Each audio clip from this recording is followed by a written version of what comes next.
Hey, good morning, everybody. My name is Keith Halwa, and I'm with my co-host Tammy. Normally, there's a couple more of us, but this morning Nancy is tired. She's been working lots, and I couldn't find another lady to come on with us, or another man for that matter. There's a few men within the business, but it seems to be mostly ladies and couples. Couples are a big thing, and maybe you know what, Tammy, maybe that's what I should try and do next time is try and find Let's go. with us. I should try and reach out to some people that I know, but I don't never pursue them because I know that they're doing their own. They've got their own group of people, so I know they're very busy. But maybe that's what I'll try and do. So, anyways, we're gonna go real casual. So I'm Keith Hall. I'm from Alberta, Canada. I'm a husband. I'm a father of two. I worked in the oil and gas industry for many years, and I worked overseas. And that's what I wanted to do at a very young age. I knew that even when I was living at home, I was thinking about this yesterday. When I was living at home as a young man, one of the things that I loved to do was we had, and I don't know where they came from because my father couldn't afford much. I come from a large family, but from somewhere, and I think it was maybe from the schools because he worked where he was an electrician and worked in the school district, but he always had National Geographic magazines hanging around our house. And I would spend in my free time, I would look at the pictures. I always loved looking at the pictures in National Geographic, and that was part of the reason why I wanted to work. And well, I didn't want to work; I wanted to travel. Right. But in order for me to achieve my goal of going somewhere uh, and working overseas, what was I had to work, and so when I started working in Cuba, and I always say the same thing, and it's the truth is, I was supposed to actually go to work in Germany. There was a job in Germany that had come up, and they were going to send me there, the company I was working for. But then that didn't happen. And then they wanted to send me to India. And there was some offshore work going on over there. And for whatever the reason, I didn't go there. But a few of the guys that I worked with, and I do know, I worked with them over the years. They went there to work, and I did want to, I was really intrigued by the idea of going there, but that never happened as well. And I was supposed to go to Cuba, which was supposed to be only for just a few weeks to help out. That's what it was supposed to be. And when I arrived there, I actually went to the job, and my bosses down there, they brought me into Cuba under a tourist visa. They didn't go through the proper channels. And so the company that we were doing the work for found that out, and they said, "We don't want you here. Get out of here. We don't want you on our location because this isn't right." And if they get caught, of course, by the authorities in Cuba, it was going to be a big problem. So I went to the country manager down there, and I said, "Listen, I didn't come to Cuba just to come here for a few days and then get on a plane and go back to Canada." I was really upset about it, and I told him that. I said, "I'm not. This doesn't make me happy." And I literally went. I was in Veradero, and I went and sat on the beach. Walked over to the beach in the evening, and I was sitting by the ocean there thinking about things, and I was really upset about that. But anyways, he made arrangements, proper arrangements, and I went to another job closer to Havana, and that's how I got my start there. And that was one of the reasons why, you know, the big reason why I ended up staying there for so many years is we were on this job. There was this little Cuban man that was overseeing that job there, and it was really funny because we were having problems with drilling. We were in the hole. There was lost circulation, and we had tools in the hole. We were there for weeks and weeks and weeks, and finally we were pulling our tools out of the hole, and I actually had to do some work that night. We went there. I don't know. It was like 9 o'clock at night. And no, we're going to be a few hours, come back. So then we went back there at midnight. Oh, no, we're going to be some more time. Finally, it was, I don't know, 4 o'clock in the morning. Got out there, and yeah, okay, we're going to be at your tools in a little bit. And the guy that I was working with, and this is it's kind of funny, but this is the reason why I ended up staying working there so long, is he got drunk because we kept going back to the cantina, and he literally couldn't go to work. So, and it was my first time in Cuba, and I didn't know any Spanish. I literally didn't know any Spanish. So and all the guys that I'm working with are Cuban. And then then the rig manager, he knew English, but he didn't tell me that, and he was just watching what I was doing. And so I went up to the rig floor, and I was making hand signals, up, down, stop, and I did everything by myself. And it took me a while, but I got the job done. And after all of that, after I was done and struggling, he come over and started talking to me in English.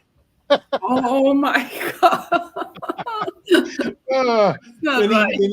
No, it wasn't. But he was the reason. I shouldn't say that, but I'm pretty sure he was the reason why I stayed in Cuba all those years, because he called my country manager and told him of the job that I did working by myself, and managed to struggle and get through. And we became really good friends. And after I got to know him, he had quite a big story where he actually went over to some country in Africa where they were having some war. He was in the military, in the Cuban military, and he was over in this country in Africa. And he told me all these stories that, the stuff that he did within the Cuban military, and ended up in Africa. And then he was back in Cuba. He's got to be close. He's got to be in his 70s now, I think. But yeah, Armando Moya is his name, and just a really great guy. So funny guy. He was testing you. Yeah. But he was such a funny little guy. And for years after that, he would, every once in a while, we would have another company come into Cuba, and he was in charge of, at that time he moved off the rigs, and I don't know what his position was, but he was in charge of bringing those companies around to see our company and what we had for a facility there in Cuba. And it was always kind of a little bit embarrassing, because he had just a small little guy, but a great big voice. And he always called me his big boy. Hey, he would never call me by my name. He just, hey, my big boy. And he'd come over and give me a hug, and it was kind of embarrassing a little bit. But yeah, that was why I ended up staying working in Cuba for so many years. So anyways, that's my little story for today.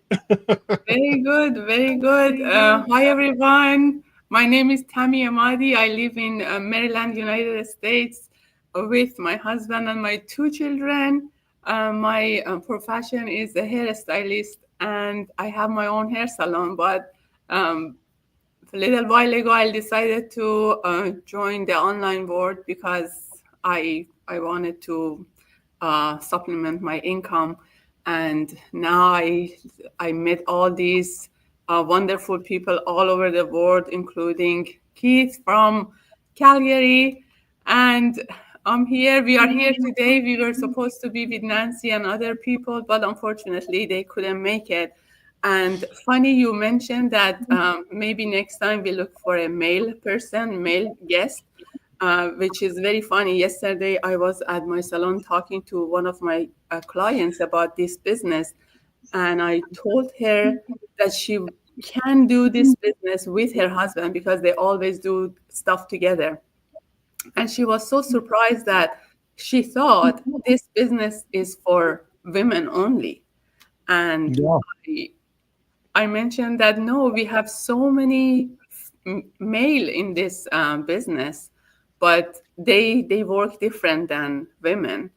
But it's very interesting that you just mentioned that. I think we have to look for a male guest next time, and bring out this amazing men in our business that they're doing this business and they are very successful.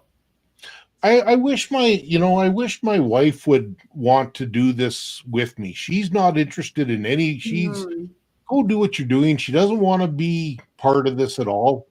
And I really believe that I would.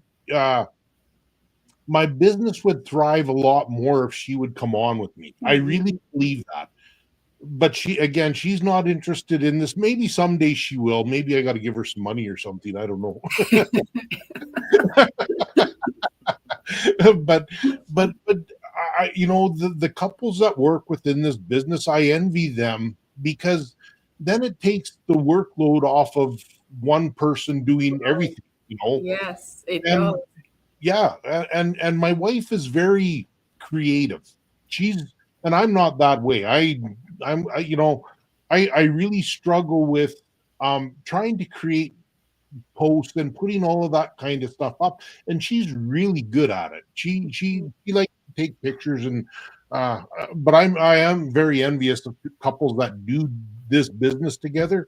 They seem to do very, or at least the ones that I've seen, they seem to do very well. They do very well. And I'm not saying that single people can't do this business. They can, because there's lots of them that do.